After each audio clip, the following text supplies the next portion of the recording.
Yo, what's going on, everyone? We are back with another reaction video.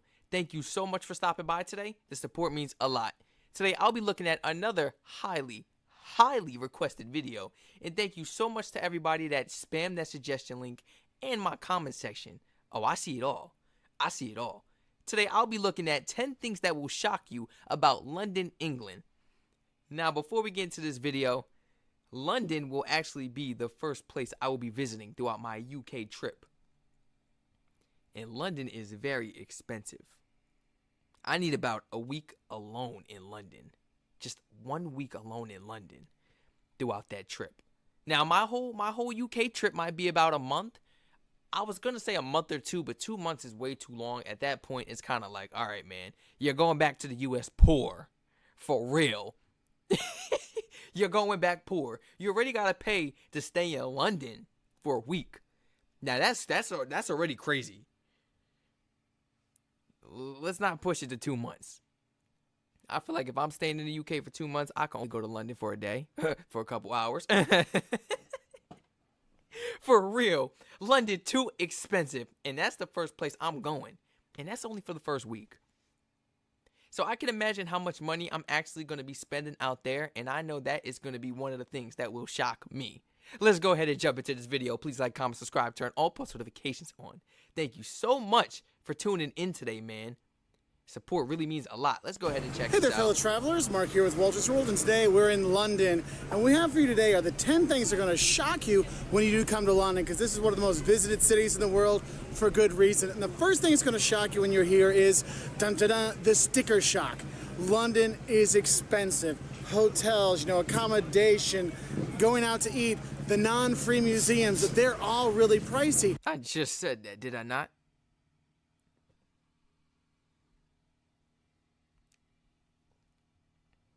And that was the first thing on the list. That was the first thing on the list, man. That's a bad look. And the exchange rate usually doesn't go in your favor if you're from the US or Europe and things like that. So that's the first thing that's going to shock you is, oh my God, this is an expensive place to go. Oh, yeah. Now, the second thing that's going to shock you is, well, how can I say this? It's probably the thing that's going to induce your heart attack shock when you are here, and that's the fact that they drive on the left side of the road. So you need to look right and then left and then right, because you're coming from Germany or the US. You look left and then look right and go. Here, the car's coming from the other way, and I can't tell you how many tourists I've seen looking the wrong way, and they step out, and then the cab driver's like, and like,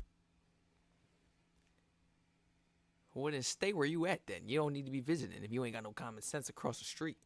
You better learn some of the street rules or something before you come out here. Right to left. Right to left. Where the car's coming from? Why is we looking left to right first? You see what I'm saying? I don't want to hear nothing about no tourists, man. I don't want to hear nothing about no tourists. like, oh my God. I mean, I saw 3 people yesterday almost die because they were looking the wrong way. So that's the second thing that'll shock you is cars going the other way, heart attack inducing. Oh my God, I almost got killed there. The third thing that's going to shock you when you come to London is how international this city is. Yep. I mean, I know we're in England, but you don't really feel like it all the time. Well, yes, you do when you got, the Buckingham Palace over here, Trafalgar Square, Piccadilly Circus. But the city truly is international. Probably the most international city in the world. You're going to have your high tea, at 4 o'clock with crumpets and scones and all those things. Okay. It'll be served to you by an Italian waitress, or you're going to go to the pub, right? The quintessential England, London experience is going to eat at a pub. Go getting a pint at the pub. Well, that person pouring that pint might be from Poland. And this city is so international, so it's got great food from around the world. A lot of diversity. People from all over come here, so that is pretty cool. But it is shocking how not super English it is when you are here. But there are still some cool English stuff, like seeing the change into the guard and stuff like that. Now, the fourth shock we have on there is kind of help you with the sticker shop side of things, and that is how many great free things there are to do in London. Yes, it's expensive, but the best museum, the British Museum. I like that. I like seeing the change into the guard and stuff like that. Now, the fourth shock we have on there is kind of help you with the sticker shop side of things, and that is how many great free things there I are like to do in that. London. Yes, Now, it's that's my expensive, type of thing. but the best museum, the British Museum, where you can see, you know, artifacts from Greece and sarcophagi from the pharaohs in Egypt and all kinds of things like that, it's free to go in. The Tate Modern, you can go see the V&A where they have copies of great masterpieces and artwork from around the world. I mean, there's so many great free things to do just standing outside. Absolutely. I did some research on y'all museums, man.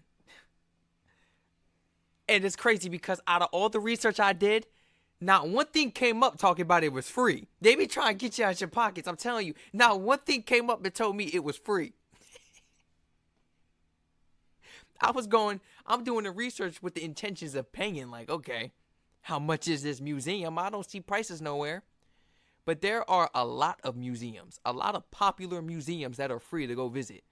I don't think he's going to name them all, but yeah, I know about y'all museums. No, I won't miss out on them either. And taking in the historic buildings, you're gonna feel like I'm on a movie set. I saw this in a movie. You have that feeling when you're here, and that's what's really cool. And they have all kinds of great free things. So don't get suckered into going to some of the pay stuff. Some of the pay stuff is worth it. For example, going to Westminster Abbey, that is well worth the price of entrance. Other ones like Madame Tussauds, I don't know if it's really worth 25, 30 pounds, you know, so be careful with that. The fifth thing is gonna shock you is, look, it's sunny today. We actually have nice weather in London. No. Look, Yeah. How many times I gotta tell ya? I am not one of those gullible Americans. You not gonna sit here and fool me. I'm coming out there prepared, man.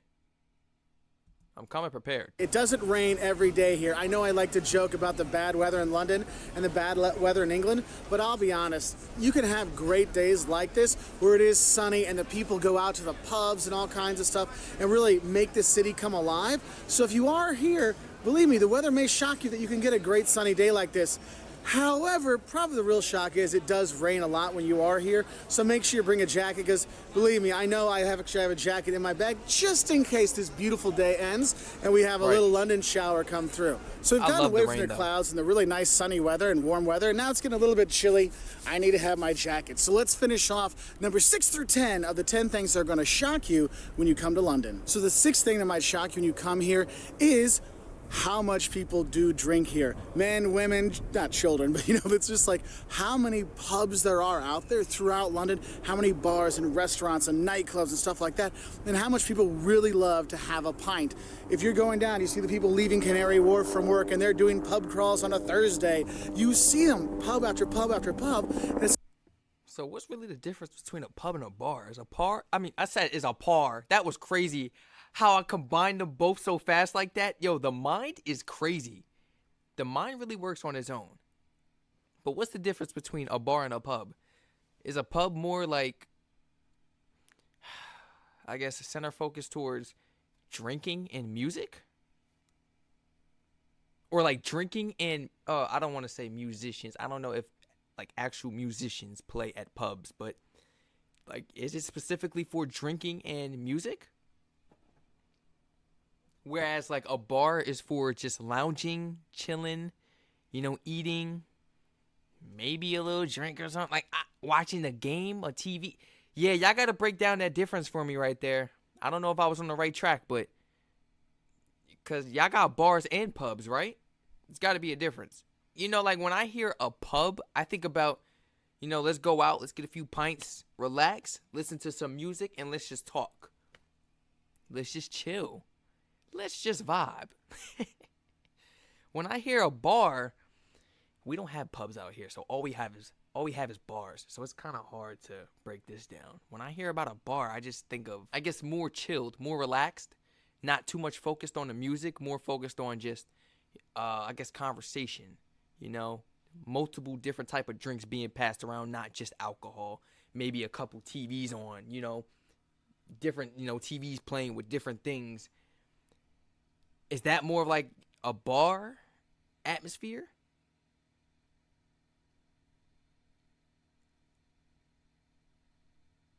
Might have to do some research on that one. it's amazing how much people do drink here in London, and they drink a lot, whether it's a pint of stout or an ale or a Peroni, which seems to be popular now, or a gin and tonic if you're in White Castle or whatever. There is drinking going all over the place, and that does kind of shock travelers because they're like, the English are so buttoned up and refined, and they're sitting there having a pint like all the time. But that is one of the quintessential things of coming to London, is going to the pub and having a pint, have them get the ale where they crank it out for you. And I mean, people, if you watch my videos before, I haven't always been the biggest fans of the ales, but on this trip I've made it a point only to drink ales while I've been here, and they're starting to grow on me, and you'll see that that is just part of coming here. But it'll shock you is how much people do drink here, which leads into the seventh thing that might shock you is the pub's last call is at 11. They're drinking a lot. They start early in the day. And then the pubs close at 11. You're like, whoa, whoa, whoa. I mean, think about it. If you're coming from Spain or Portugal on your trip, at 11 o'clock, people are starting to think about maybe getting ready to go out. Here, pubs are closed. You got to find another, nightclub or something like that to go to. So it does kind of shock people, and they're like, wait, it's 11. The pubs are closing? What's going on here? So do realize that the pubs do close at 11. So get your drinking in earlier, I guess.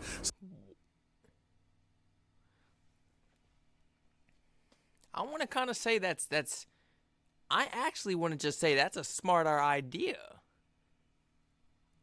Now, 11 p.m. is still late, but I'm over here, in America, I'm used to people drinking at night. People go out at night and party. But over here in London, people are partying throughout the daytime. People go and have their drinks, or as he says, their pints throughout the daytime. So is this for a specific reason or a safety issue? So that might be shocking for tourists that are coming here for a good pub time, good time, all right? Now, the eighth thing that shocks tourists when they come here is how good the tourist infrastructure is here. I mean, the English are extremely well organized, and here in London, it's no different. And what's cool is that means there's tons of hotels, there's tons of restaurants, there's tons of nightclubs and bars and theaters you can go to, and operas and all kinds of really cool things you can see. You can see famous actors work on a play on the West End, and you could do all this really cool stuff here. But also, if you're a tourist, you can do this on your own with all the information that's out there. The tube is easy to use. You can go get your Oyster card and top it up and do that. Make sure you tap in and tap out. I mean, it gets expensive, but the thing is, you can really get around, and the cops will help you, and the people will help you, and it is a really cool thing. So if you do get lost, ask the shopkeeper, hey, which way should I go? They will do a good job. But that tourist infrastructure here, man, that organization that the English have, plus with all the tourists here, they really kind of put it together well. And what's funny is you see the Londoners here, and it's almost like, I mean, they know that there's lots of tourists here, but they just kind of go on with their lives. And they don't, sometimes it doesn't seem like they interact with the tourists or notice them there. It's just part of their normal day stuff. And it is kind of cool. But man, the tourist infrastructure here, shockingly how good it is. You'll be fine. That's why I tell people, looking for a first trip to Europe, England and London's a really easy deal because they have it all set up for you. So that is kind of shocking how well it is done. Now, the ninth thing that might shock you when you come here is how big this city is. Look, you are going to be using the tube to go to all these different places around the city, but when you look at how big London is, what you need to realize, there's different neighborhoods and all kinds of different stuff all over. Last night we went out on the east, on the East End, and we went, saw a show the night before in the West End. Maybe you go to Greenwich and go do something. Soho, Notting Hill, Chinatown. There's so many different districts throughout here that people think, oh, well, London must be kind of a historic center. I see the City of London, I go see the Tower of London, and I'm done. No, go explore when you're here, see the other districts around town, because you can find fantastic restaurants, different nightlife, different cultures, different people in each of these kind of districts, and it is a really cool thing, because then you really see, remember that internationalism, the really melting pot of London? You can really see that when you go and explore the different neighborhoods. So, and the 10th thing that'll probably shock... Oh my goodness, I'm really going to be tempted to spend some money, huh? I'm not going to have a choice. It's not like where I visit another state and I could go get me a rental, show them my ID and get me a rental and drive out there. I can't do that here, so I will be using that public transportation. It will be my best friend. Yeah. And it's going to encourage me to go out and explore more, because I ain't the one driving. All I got to do is pay and sit here, take pictures, get a feel for the view and everything, what it's like around the way. It's too easy. Public transportation is too easy, especially when you know how to use it. I understand I'm coming to another country, but I know how to use public transportation, guys. I ain't slow. It's going to be almost too easy moving around here. Look, I drive here in the U.S., so when I see that public transportation, I'm going to be a little kid. Back on the bus. Back on the train. Back in the cab. Sitting passenger. I don't remember the last time I sat passenger, man. I'm always driving. I don't remember the last time I sat passenger. Had my hands folded in my lap, sitting passenger. Looking around. Being unaware. Yeah. So I'ma definitely get around. We ain't gotta worry about that. We moving. We making moves. He said it gets pricey. I know it gets pricey. That's why I'm not just... If I'm stopping at one specific, like area, or... How should I explain this? If I'm going to one specific place... and say it's out the way and it's going to cost some money to go there, I'll hold it off. If it's just one specific place I want to go to and there's nothing else in that area, I'm going to attack the places where, there's a lot of attractions, a lot of stuff for me to go to, a lot of stuff for me to visit and see, buy, take pictures of. It don't matter. Just, things for me to do so that I can keep myself busy in that area for a certain amount of time, until it's time to catch the next bus or cab or railroad or train. I gotta get used to saying railroad. I can't really say that. A lot of people have been correcting me saying, hey man, the proper term is railroad, but you can still say trains. But I want to go with the proper term, man. So do you guys actually say trains or railroads? Which one are you guys saying? Because I don't want to, just be saying things and not making no sense. The cops don't have any guns. Or if they do have guns, they have like big machine guns. I know in the U.S. our cops always have a firearm on the side, but here the bobbies, the cops here, they don't. They have their walkie-talkie and some other things. And the thing is, they're... The bobbies? That's what you call the police? The bobbies? I know in the U.S. our cops always have a firearm on the side, but here the bobbies, the cops here... But here the bobbies, the cops here. Okay, so they're referred to as bobbies? In America, they refer to the police as pigs, cops, police, rats, snitches. I hate where I live. They don't. They have their walkie-talkie and some other things. And the thing is, they're really super friendly and helpful. So if you're not sure where to go, the cops, again, that service and that tourist infrastructure and the manners and all those kind of things that you have here in England, they come out and the cops are very helpful. Oh, you need to go this way, sir. Go that way, sir.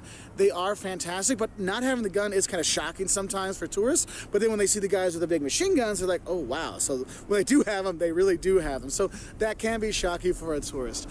Anyway, those are just 10 little things that might shock a tourist when they come here to London. It's a fantastic time. I've been here many times. I highly recommend it. The British Museum is one of my favorite museums in the world, and it's free, so go enjoy that. If you want to learn more, 5 things you're going to love and hate about coming here, what you should eat when you're in England, maybe an itinerary. There's got to be more, though. There's definitely got to be more popular museums other than the one he just mentioned. He's not going to mention them all, but you guys feel free to let me know in the comments a list of museums to go visit, because I don't think he mentioned them all. Like I said, when I did the research, man, there are so many. I was like, well, I'm not... At first, I was writing them down in the notes, and then I just seen how many there was. I'm like, I scrap this, forget that. Ain't no point of this. I might have just take a screenshot. Scroll, take a screenshot. It's too many. It's way too many. If you guys enjoyed this video, feel free to like, comment, subscribe, turn all post notifications on so you don't miss another one of these reactions. Thank you so much for stopping by. The support truly means a lot. Feel free to spam my comment section and spam my suggestion link down below in the description if you guys would like to recommend some more of these amazing videos for me to react to. Once again, it's your boy Strac Reacts, clocking out with another reaction video. I'll catch you guys in the next one. Stay safe.